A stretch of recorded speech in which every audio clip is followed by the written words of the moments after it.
Neville Goddard, 1954. The Pruning Shears of Revision. This morning's subject is the pruning shears of revision. I firmly believe that if you will wisely and daily use the pruning shears of revision, that you will find there is no objective beyond your ability to realize. And I mean that seriously, no objective beyond your ability to realize. When I was a boy of 7, a lady said to me, "I have had a vision concerning you. I'll make it now very, very clear to you. I do not know what it is you are going to do, but I've been shown you will do something that through the centuries after you are gone, man will not undo it. I can see it, and through the centuries you will grow in stature long after you have gone. And then 3 men will be mentioned in hundreds of years to come, and you will be one of the 3 when something is discussed that was done for man." I feel that this morning's subject, that this could be it, that if I never said another word, and you heard it and believed it and really used it, this would be the planting that would spread from us here that tomorrow could not undo. For it is magic, this pruning shears of revision. It really is not only the achievement of objectives, but if you do it daily, it will awaken in you the spirit of Jesus, which is continual forgiveness of sin. In this teaching, the sinner should always go free. You will never condemn him, for when the Spirit is awake in you, you will realize in him there is no condemnation, only forgiveness, and forgiveness is not as man of the world thinks when he omits the actual execution of his revenge. What we mean by forgiveness, the identification of the other, that we would forgive with the ideal that other wants to embody in the world.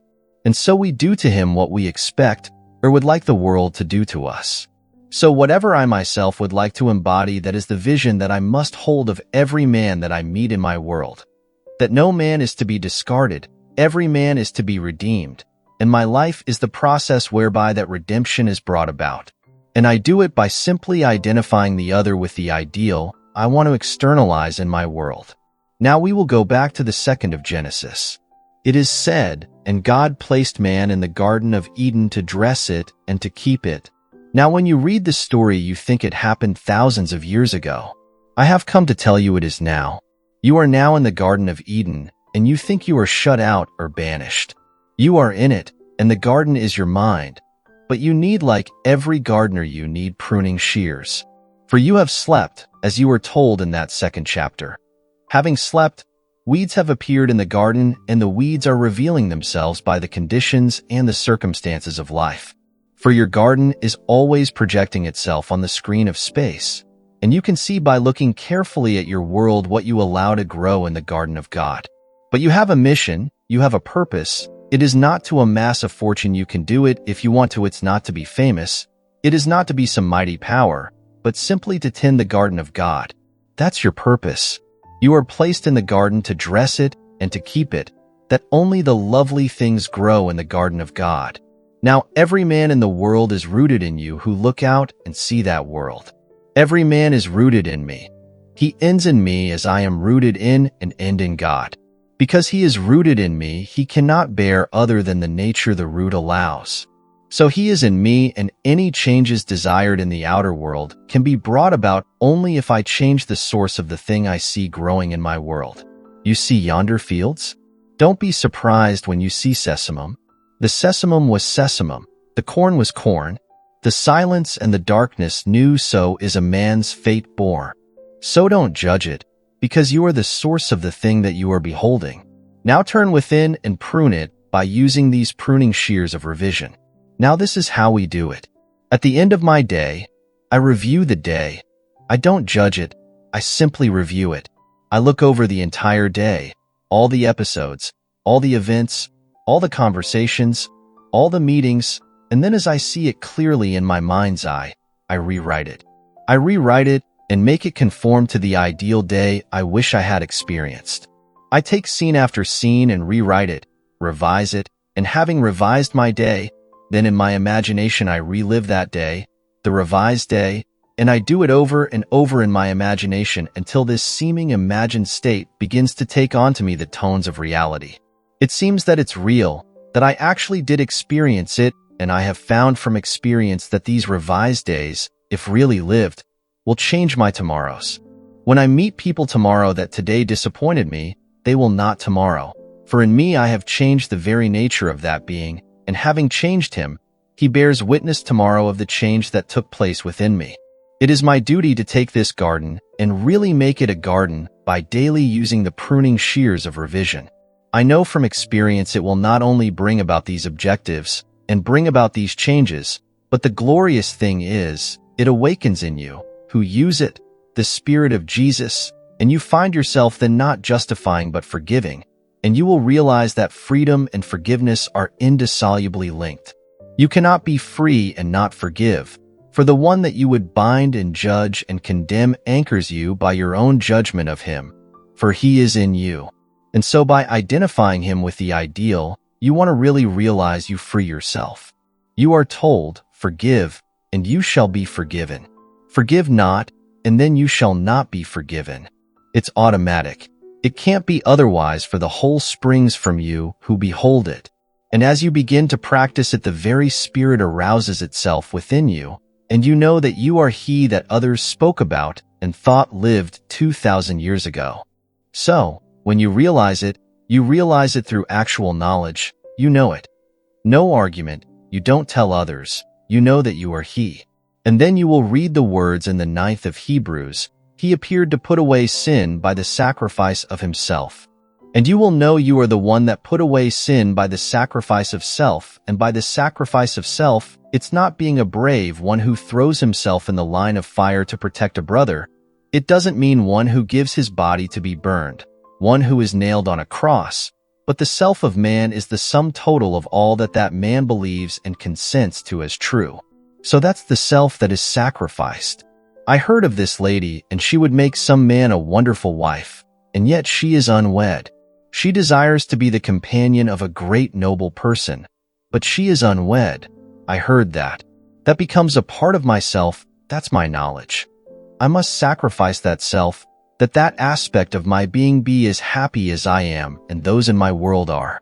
For that's the self I must sacrifice and put away sin. For sin to the mystic means missing the mark. It doesn't mean the violation of certain codes, unless of course you have a mark and the violation fell short, but sin to the mystic is simply having an aim in life and failing to realize it. So when you miss the mark you have sinned. So he appeared to put away sin by the sacrifice of himself, and knowing that himself is only all that he consents to, all that he accepts, all that he believes to be true, then what am I believing concerning that one he is unemployed and he can't find a job? I'm believing it. Now put away that sin where he is missing his mark, and then by the putting away of the sin I do it only by the sacrifice of myself, and myself is that belief. So now I revise. I can't say, well, I will no longer believe he is unemployed. I believe he's employed. I do it by the pruning shears of revision. I bring him before my mind's eye and I congratulate him on his good fortune, because he is now gainfully employed. I allow him to accept my congratulations, because I do not see a man unemployed. I see him employed, and he knows he is in my mind's eye, for in that state, I have pruned him from the unemployed state and once more reshaped the branch that grows in the garden of God. Tomorrow people will see him as they could not have seen him before the pruning that took place within me, and he will be gainfully employed. That one is unwell, you prune that branch. You don't accept one thing in the world as final unless it conforms to the ideal you want to realize in the world. But you do it daily. If you do not prune it daily, you will get out of the habit, then weeds will grow. Every man who really is a gardener, who calls himself a gardener in the garden of God, for every day is the opportunity to really prune the tree, this wonderful tree. And so everyone that you meet is a branch rooted in the vine that you are, and you are that special tree in the garden of God, a tree bearing life, a tree bearing fruit for the food of the nations. You are that one. If you take me seriously today, tonight do not let the sun descend upon any vexation of the day. Just look at it. Don't deny it. Don't duck it. Look at it that you may prune it and then reshape it. Take the conversations with your friends today. Were they pleasant? Were they arguments? No matter what it is, were they negative? Then rewrite the script and just imagine the conversation to have taken place that now you are rewriting for the first time. And it will take place, for everything in your world that you behold, though it appears without, it is within, in your imagination. And this wonderful imagination of yours is Christ Jesus. Imagination is the actual habitation of every created thing. No matter what you see in the world, it springs from your imagination. So that's where you go. That's the workshop, the garden of God. And now you have a mission, you have a purpose in life. It's a noble purpose, because you have been selected to really become the chief gardener in the garden of God. And in the garden you must have pruning shears, and pruning shears is revision. You simply revise, and as you revise the day you repeal the day. For the day is not slipping into the past. It does not recede as people think. It is always advancing into the future to confront you, either pruned or in some strange weed-like state. So it's entirely up to us. I hope that every man and woman here today will take me seriously and start this day pruning your garden, pruning your mind. I know before I leave this city in a matter of 2 weeks that you will be able to tell me of the new things that spring in your world, or that spring from the pruned tree that is your own lovely imagination. You try it. Then you will know what Blake meant when he said, "In heaven, the only art of living is forgetting and forgiving. The only art of living is complete forgetfulness by putting something in its place. No vacuum, but putting something in its place." So when you read these strange stories that you read in the daily press, you simply ignore them. They mean nothing. Men who are calling themselves leaders, shepherds of the flock, they excommunicate not just one religion. All religions the leaders take it upon themselves to excommunicate. Not knowing nothing is to be discarded. Not a thing in the world can you discard, for it is forever, but it can be pruned and made to conform to the ideal image. The man who will not revise his day either does not know it, or he has lost the vision of that life into the likeness of which it is the true labor of the Spirit of Jesus that transformed this life. So you don't discard them. In the current issue of Time magazine there is that noble soul who is known to us as Spinoza, Baruch de Spinoza, who has given so much to the world of philosophy, so much everyone has been enriched because he walked the earth. And here, 300 years later, the ex-premier of Israel, Ben-Gurion, has asked the leading rabbis today to rescind that excommunication of 300 years ago.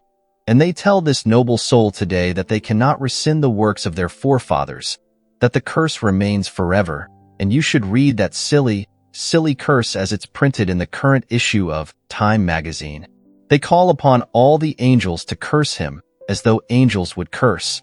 They call upon everything to blast him. You could not walk within 4 cubits of the man's shadow. No one should talk to him. No one should show him kindness. No one should write him and never read anything he ever has to say. And that's 300 years ago. The rabbis who so cursed him have long been forgotten, and if they do live, they live only by reason of their curse. And no one knows really who they really are, but you can't forget if you read in this world the works of Spinoza.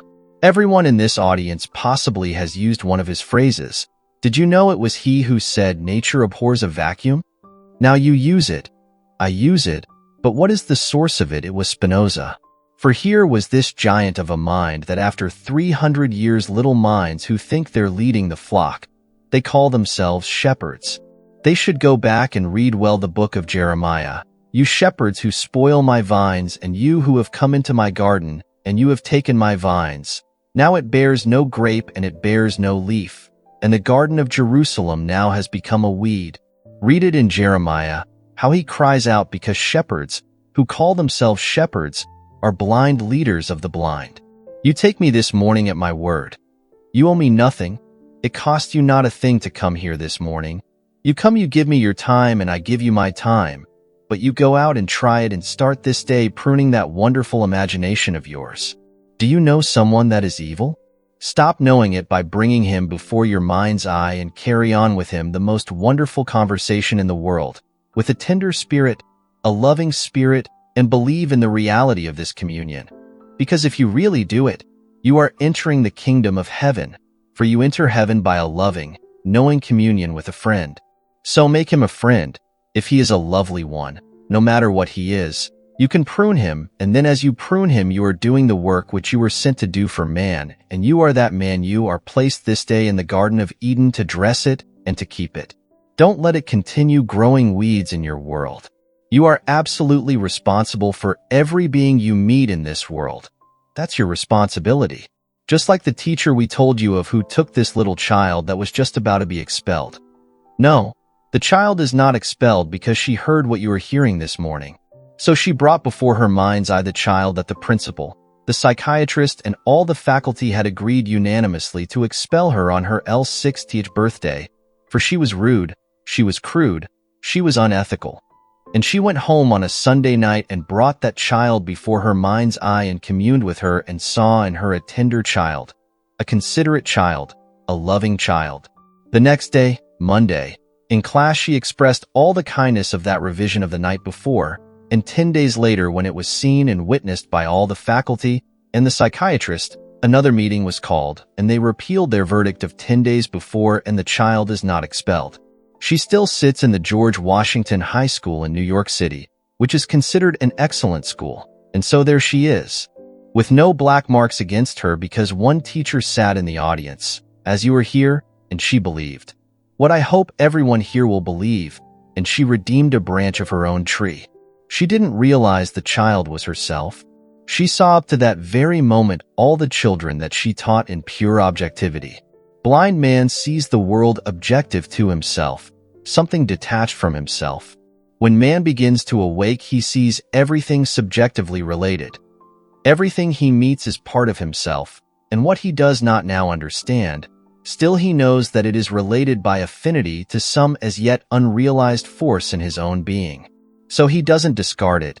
He knows his life is the process by which he will redeem it, and he redeems it by using the pruning shears of revision. So I feel that if after these 50 years of walking this earth that this is what that lady saw when I was but 7, I could really close the eye on 3 dimensions at any moment knowing you will not disprove it. You may never use them, but you will never disprove this art of revision. And any man who will try it will prove it to his own satisfaction that he can rise beyond the wildest dream of men, and rising he awakens the spirit of forgiveness. He will rise in the early stages in the successful venture. He will increase his income, he will do all these things, but he will realize after a little while that wasn't the purpose. They were only toys to tickle him, toys to amuse him until he awoke within himself the spirit of Jesus. Then he sees an entirely different mission, not the amassing of wealth, but the redeeming of society, the redeeming of every man in the world. He comes to do his Father's will, and we are told in the 6th chapter of John, "This is my Father's will, that of all that he has given me I should lose nothing, but I should raise it up again." Lose nothing, no. You don't excommunicate, you don't rub out. You simply raise it up again, and as you raise it up, you raise yourself up, and the journey is forever. You are moving up an infinite vertical line in your own wonderful imagination, and you only move up by lifting others up. Blind men think they can save themselves, and because they think they can save themselves and discard the rest. The blind man also said this hundreds of years ago. He saved as he saved others. Himself he cannot save. I say to you that it's a false statement. It was put into the mouth of the Pharisee, put into the mouth of the Sanhedrin, the leaders who thought they were leaders, but I will tell you a man saves himself by, and only by the saving of his fellow man. There is no other way of saving self other than by saving the real self, and every man is rooted in you who observes men. And so don't discard. Raise them up, prune the tree, and become the real gardener in the garden of God. Take anything. You have a child today. We took all the requests this morning. There were dozens and dozens of requests this morning. Everyone must be answered. None must be discarded. Don't say one is impossible. There is nothing impossible to your imagination, and your imagination is Christ Jesus. With him all things are possible. Use him, stir him, wake him from his sleep. He has been sleeping through the centuries. Because he has slept, he has dreamed into being all these strange, misshaped states. For the world only bears witness of the use or misuse of imagination. As we are told, he is the only thing in the world. What he is the only thing in the world? Your imagination.